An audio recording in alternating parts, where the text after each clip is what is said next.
TN recipes තුලින් ඔයාලට ඉදිරිපත් කරන්නේ French toast soya rolls හදන විදිය ගැන. පොඩ්ඩක් මේකට ආස වෙයි. අදාළ ද්‍රව්‍ය බිත්තර 2යි. ෆිලිං එකට මම අරන් තියෙන්නේ සෝයා. පොල් තෙල් මේස හැඳි 3යි. බටර් මේස හැඳි 2යි. පිටිකිරි මේස හැඳි 2යි. පාන් පිටි මේස හැන්දයි පාන් පිටි 5යි. දැන් අපි පාන් පිටි ටික මේ විදියට වාටි 4 කපා ගන්න ඕන. මම වාටි 4 කපලාමයි ගෙනාවේ. ඔයාලා මේකෙන් එක පාන් පිටේ වාටි 4 කපා ගන්න. ඊට පස්සේ එක පාන් පිට ගානේ මේ වගේ රෝලින් පින් එකක් ආධාරයෙන් පාන් පිට ටිකක් අපිට සයිස් එක ලොකු කරගන්නයි වමනා. මෙහෙම තද කරලා ඉස්සරහට මේ ආකාරයට පාන් පිට ලොකු කරගන්න. රෝලින් පින් එකෙන් තමයි එක වෙන්නේ. එකින් එක පාන් පිටි පහම කරගන්න මේ විදියට.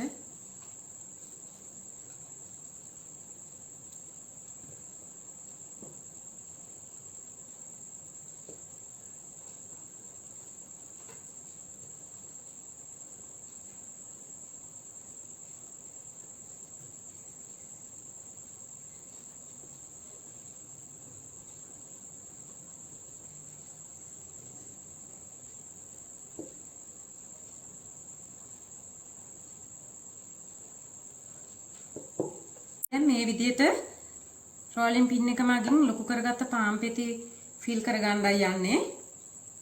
ෆිල් කරන්න අපි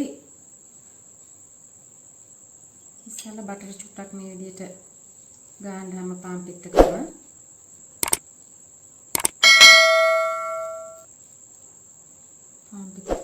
පාන් පෙති පහට මේ ආකාරයට ගා ගන්න.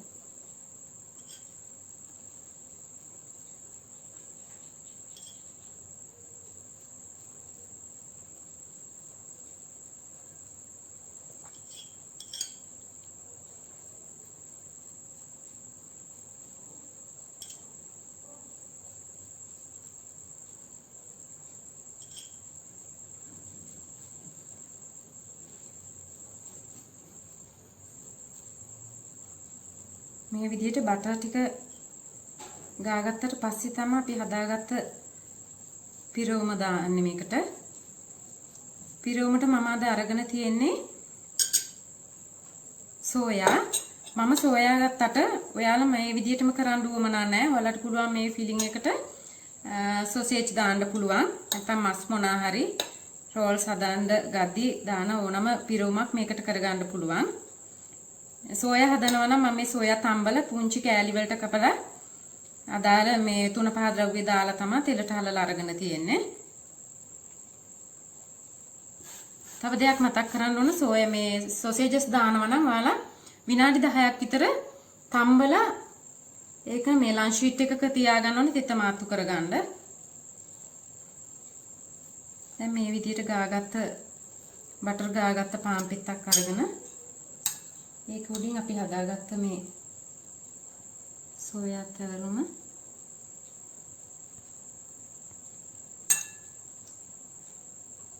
මේ සැන්ඩක් ආකාරයෙන් ආධාරයෙන් මේක අරගෙන මෙහෙම තියලා මෙහෙම රෝල් කරගන්න.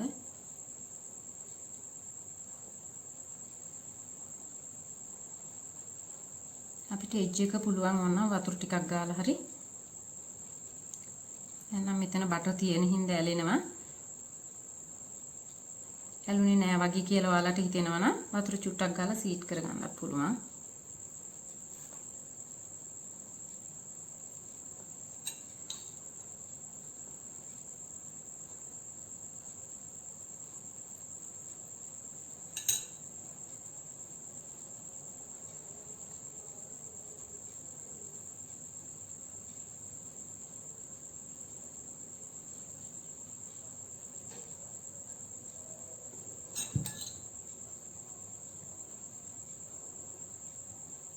දාගත්තට පස්සේ පාන් පිටි මේ විදිහට තමයි පේන්නේ. ඊට පස්සේ අපි ඊළඟ අදියර කියනවා නම් මේ පාම් පෙති පුරවගත්ත මේ පිරවුම රෝල් ටික අපි බැටරි එකක් හදා ගන්න ඕන. මේ බැටරි එකට අවශ්‍ය බිත්තර දෙකයි, පාම් පිටි හැන්දයි, මේස හැන්දයි, බොන කිරිපිටි මේස හැන්දි දෙකයි. මේ විදිහට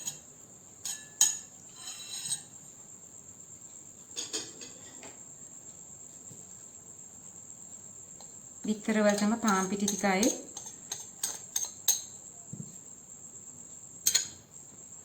කිරි ටිකයි එකතු කරගන්න.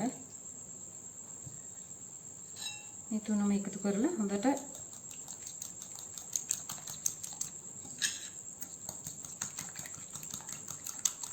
යරපුවක් ආධාරයෙන් මේ විදිහට හොඳට ගසා ගන්න. නැත්නම් මේක බීට් කරගන්නත් පුළුවන්. මම නම් අද ඔයාලට ගැරප්පුවක් මේක අතින් ගහන එකක් පෙන්නන්නේ.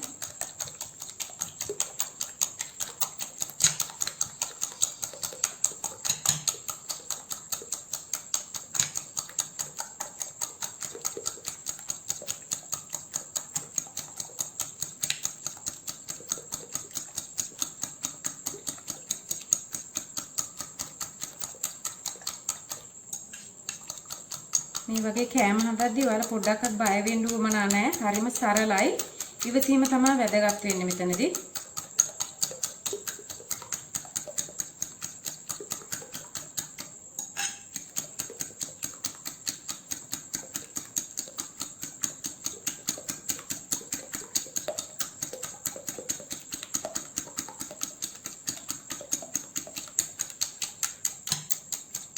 පිටි කිරි හොඳට මිශ්‍ර වෙන්න ඕන බිත්තරයත් එක්ක.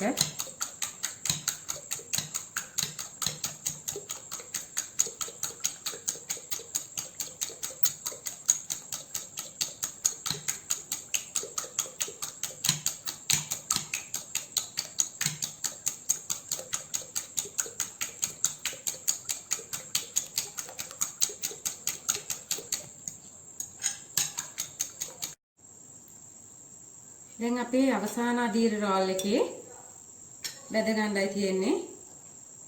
පෑන් එක ලිපට තියලා තියෙන්නේ මම දැන්. අපිට තෙල් මේස හැඳි දෙකක් දාගන්න වෙනවා පෑන් එකට.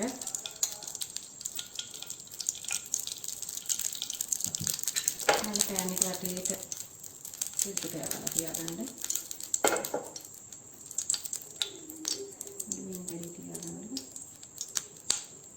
ඒ අතරතුර මම මේ බැටරි එකට ගාන්නයි යන්නේ දැන් හදාගත්ත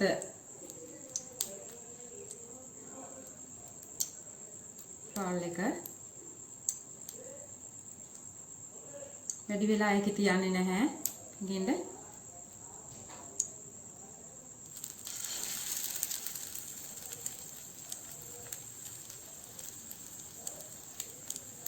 මේ ආකාරයට बैटरी के पंगोपु प्लास्टिक पैन එකට දාගන්න.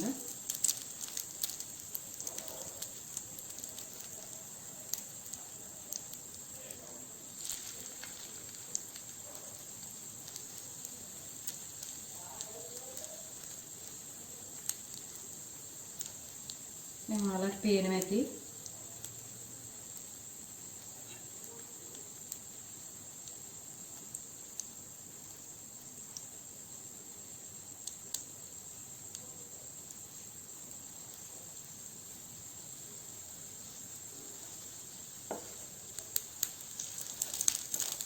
තුනක් විතර තමයි දාගන්න පුළුවන් මේ එකපාර. මොකද වටේම ෆ්‍රයි කරගන්න හින්දා පොඩක් දාගත්තොත් අමාරුයි. මේ අතරතුර එක තැනම නම් තෙල් ටික තියෙන්නේ. ඔයාලට පුළුවන් පෑන් එක ටිකක් උස්සලා මේ ආකාරයට චුට්ටක් කරකව ගන්න. ඒක අපේ අම්මලා දන්නවා.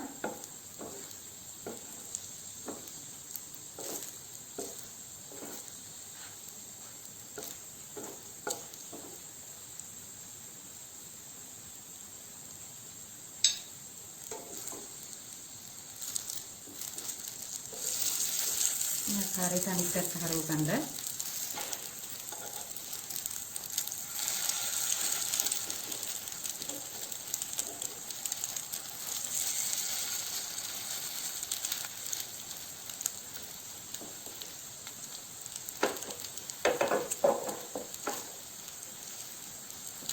පැත්තක් බැදිලා තියෙන්නේ. දැන් ඔයාලට පේනවා ඇති රන්වන් පාට වෙන්න බැදිලා ලස්සනට.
මේකට අපි විශේෂත්වය තමයි පාන් කුඩු ගෑවේ නෑ.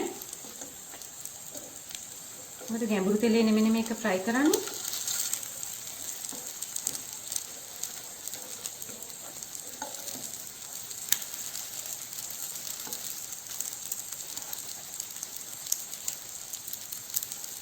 ඉතින් ඉඳ අඩු කරගන්න.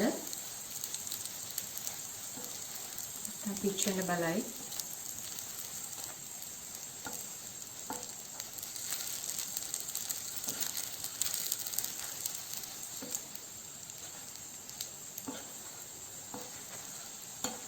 තුනම ලස්සනට බැඳිලා තියෙන්නේ.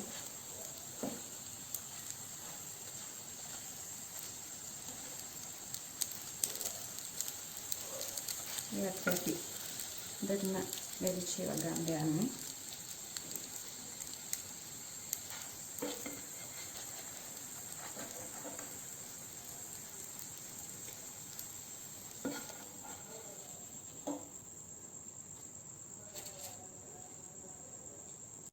මේ තමයි අන්තිමට හදාගත්ත ෆ්‍රෙන්ච් ටෝස්ට් සෝයා රෝල්ස් ටික. මේක මේ සෝස් එක කන්න පුළුවන් රස වෙයි හොඳට ඔයාලට.